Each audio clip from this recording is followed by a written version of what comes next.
The newsday continues here on One News Now. I'm Riza Diaz. The Health Department reports over 7,000 new COVID-19 infections. That brings the country's case tally to over 1,269,000. Some 59,000 of these cases are still considered active. 166 more deaths were confirmed overnight, pushing the death toll to nearly 21,900. Total recoveries now stand at 1,188,000, with more than 7,000 new survivors recorded in the past 24 hours. Now, globally, nearly 173 million COVID-19 cases have been reported, while the global death toll stands at around 3.7 million.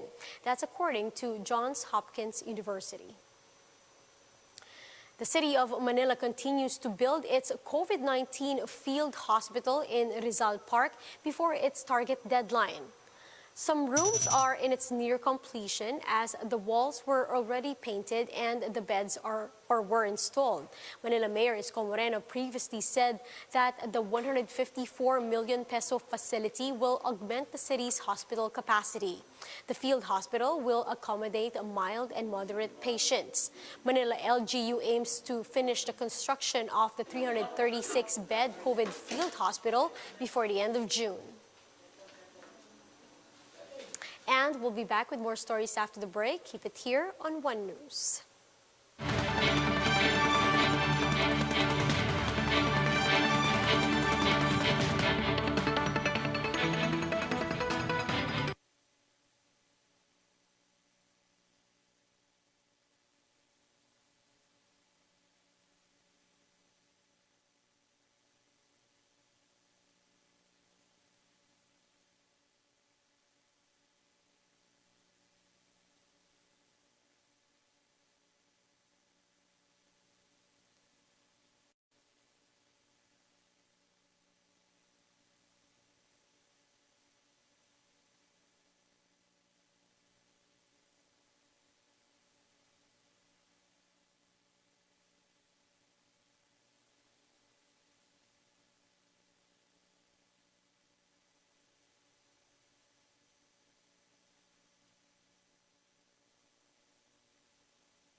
You're still watching One News Now. I'm Riza Diaz.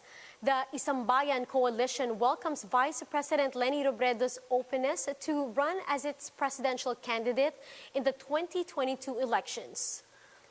One Sambayan convener, Howard Calleja, said that the coalition was very confident it would have a strong, solid slate come the May 2022 polls. Robredo has stated that she has yet to decide on her election plans, saying that she is willing to run for president or governor of Camarines Sur.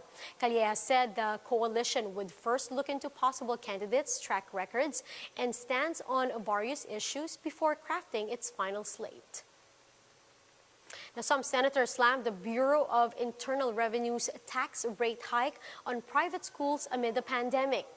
Senator Nancy Binay said it would not make sense for BIR to increase the tax rate of private schools to 25% while dealing with a health crisis. Senate President pro tempore Ralph Recto called for the BIR to rescind its order, which he calls as erroneous and flawed interpretation of the CREATE law. Senators Sani Angara, Joel Villanueva, and Sherwin Gatchalian also objected to said policy. The Coordinating Council of the Private Educational Associations warned that more private schools will close down if BIR will continue with the tax rate hike. Maynilad announced that there will be water interruptions in some areas in Metro Manila tomorrow. From June 7, 11 p.m. to June 8, 7 a.m., the water interruption will affect Maynilad customers in Bangkal, Magallanes, Pio del Pilar, and San Isidro in Makati.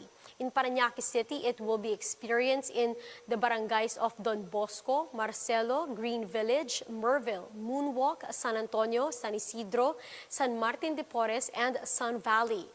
Maynilad customers in Barangay 181 to 185 and 201 in Pasay City should also prepare for the water interruption. Maynilad explained that their maintenance project in Makati and Pasay will cause the water interruption.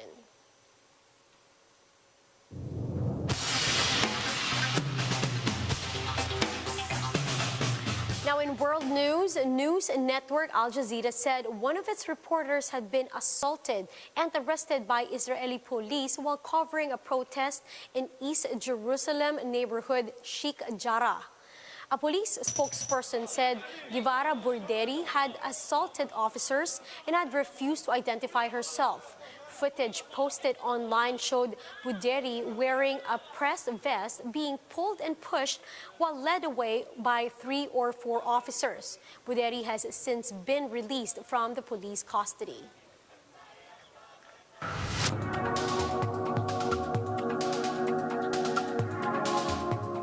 The video game industry continues to see an impressive jump in both revenue and attentiveness amid the COVID-19 pandemic. But could they keep this trend up? Let's watch this video from Bloomberg Mercury. We spoke about a year ago to the day at the height of the pandemic lockdown when everyone was gaming for entertainment, for socialization, to just escape. The big question is, can that kind of demand keep up? Well, thanks for having me. The short answer, I think, is yes, and we're already seeing that. I mean, we came off an extraordinary year last year as an industry, and continue to be grateful for everything our people were able to do for our players, and the fact that our players came to spend so much time with us. But even with such a strong year last year, we guided to an even bigger year this year, and so we're projecting that continued growth. And that's not unnatural because people have discovered just how awesome games are, and that's a connection they've made both with the content itself and their friends through that content, and our expectation is that's going to continue to grow over time. So you just reported your biggest year in history. Can you do it again? Well, we've guided to 18% top line growth. I think that during my tenure, I think there's only one other time we've guided anywhere above kind of 5 or 6 or 7%. And so this is a big jump for us. And of course, we made some acquisitions with Codemasters and Glue that are helping drive that growth. But we feel really good about the year ahead. As I said, the industry's on fire. More people have recognized the value of games. Our kind of network of players is growing. We've got great content. You mentioned Battlefield coming this year in addition to FIFA and Madden and so many other great things. Tell me a little bit about the gaming demographic, Andrew, and how it is changing. Are you seeing more kids, more women, more folks of an older generation gaming? Because that's what we're hearing from other gaming CEOs, is that there's, not just new gamers, but an entirely new audience who looks and uses these games differently. Yeah, I think we've seen that. We've been seeing that for a while now. I started this industry over 20 years ago.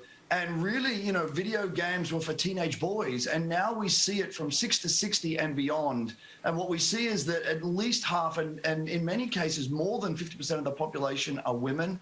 I'm watching my son who's 6 and my daughter who's 9 get into gaming and the beauty of what games can bring and how I'm able to connect with my kids. And I'm hearing that more and more, as this isn't just about how can I go and escape the world through games, but how can I connect with my friends? How can I connect with my family? How I connect with people around the world through this wonderful form of entertainment that is interactive games. And so what we're seeing is a dramatic broadening of the marketplace. And certainly the last year has only accelerated that.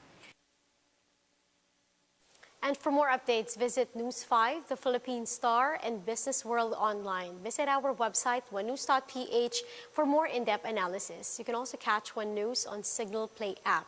Register for a free account now at www.signalplay.com and stream One News live anytime, anywhere. I'm Riza Diaz. We are One News.